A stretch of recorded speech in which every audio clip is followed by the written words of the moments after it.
लोग कहते हैं रेलवे का, तो जब हम श्रद्धेय अटल बिहारी वाजपेयी जी की सरकार में थे रेल मंत्री, और उस समय भी कहीं कहीं तो हमने तो बार बार हम कहते थे रिजाइन कर हम नहीं करेंगे, तो उन्होंने कहा कि नहीं इस काम को करिए। और जब यूपी में तो यहीं पर हो गया था बहुत ज़्यादा, वेस्ट बंगाल में बहुत बड़े पैमाने पर, आप समझ लीजिए 1999 में जब हम थे, हाँ, तो वो हम थे रेल मंत्री ही, और वो एक्सीडेंट वहाँ हो गया था। वहाँ जा करके देखे, और जब लोगों के मृतक लोगों को देखे हमको इतनी तकलीफ हुई। और वहाँ से जब हम आए, हमने रास्ते में भी कहा, और श्रद्धेय अटल जी को, प्रधानमंत्री जी को हमने कहा कि भाई हम रिजाइन करते हैं, ये ठीक नहीं है। तो उन्होंने उसको एक्सेप्ट नहीं किया। लेकिन बाद में हम फिर गए और हमने कहा कि सर मेरे इस्तीफे को दोबारा हमने दिया, स्वीकार किया जाए, नहीं तो हमको बहुत तकलीफ है, इतनी बड़ी दुर्घटना घटी है, ये हमको अच्छा नहीं लग रहा है। और तुरंत चुनाव वगैरह भी होने वाला है, तो हमको जाएंगे, हमको बड़ा खराब लगेगा, इसलिए कृपा करके हमको छोड़ दीजिए। तो वो फिर हमको स्वीकार कर लिए और हमने वो रिजाइन किया। बाद में तो और भी हुआ। फिर इसके बाद में जब हमको फिर किए, तो हमने उसी समय रेलवे के लिए ये तय किया कि सर अगर हमको दोबारा बना रहे हैं, बाद में हम आए उसके 1.5 महीना के बाद, 1.5 साल के बाद, तो जो तय किया गया कि जो चीज़ सब रेलवे के बारे में जो हुआ उसको स्वीकार किया गया, और वही काम जो प्रारंभ हुआ उसके चलते रेलवे की स्थिति बेहतर हुई। और उसके बाद फिर नई सरकार भी आई, तो उन लोगों ने भी इस काम को किया, तो हुआ है। लेकिन अब ये कैसे एक्सीडेंट हो गया है, इसको तो देखना चाहिए ना।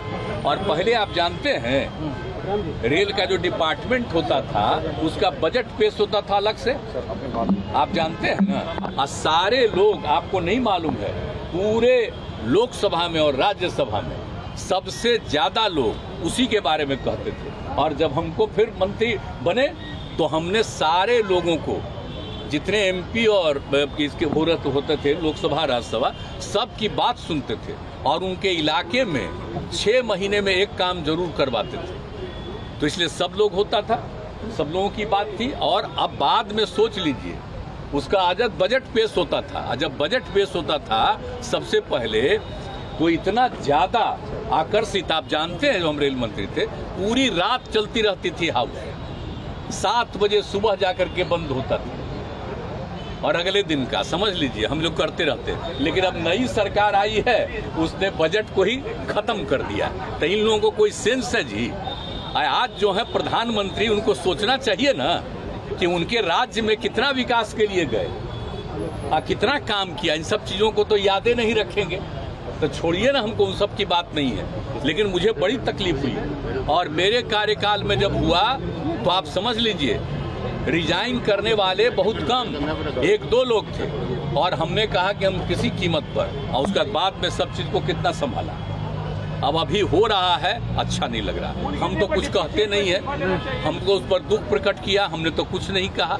लेकिन अब आज आप पूछ रहे हैं तो आपको कह रहे, यानी रेलवे का जो होता था, अगर इसी को फिर जगह हर बार सदन में बातचीत होती, तो जितने लोग सदस्य थे, एमपी और दोनों जगह के, लोकसभा राज्यसभा, सब कितना करते थे। और आप जानते हैं कि किस तरह से लोगों के बीच में सारी बातों को रखी जाती थी, और कितना अलग मिल करके सारा बात होता था। तब आजकल तो ऐसा कर दिया है कि अब तो बिल्कुल अलग हो गया। रेल मंत्री को इस्तीफा देना चाहिए। ये हम किसी के बारे में कुछ कहने वाले आपने अपनी बात तो बताई ना। ये तो हम अपनी बात बता दिए आपको। हमको तो आदरणीय प्रधानमंत्री जी चाह रहे थे कि नहीं, लेकिन फिर भी जब हमने कहा, तो जब हम उनको एकदम एक बार रिजेक्ट कर दिए, दोबारा जब हम जा करके हाथ जोड़ करके हम चरण स्पर्श करते हुए कहते रहे कि हमको छोड़ दिया जाए, बहुत गंदा हुआ, तो अंत में वो स्वीकार की। तो बात अलग है, हम किसी को क्यों कहेंगे आप करिए नहीं करिए, लेकिन हम कह रहे हैं क्या रेलवे का जो बजट पेश होता था, वो तो उस तरह का प्रावधान नहीं ना होता है जी। नहीं तो एक चीज बात तो सबको मालूम होता। और आप जानते हैं इस देश में सबसे पुराना जगह क्या है? रेल है। और सबसे ज्यादा जरूरी क्या है? लोगों की सुविधा किससे है? उसी पर ना चलते हैं लोग।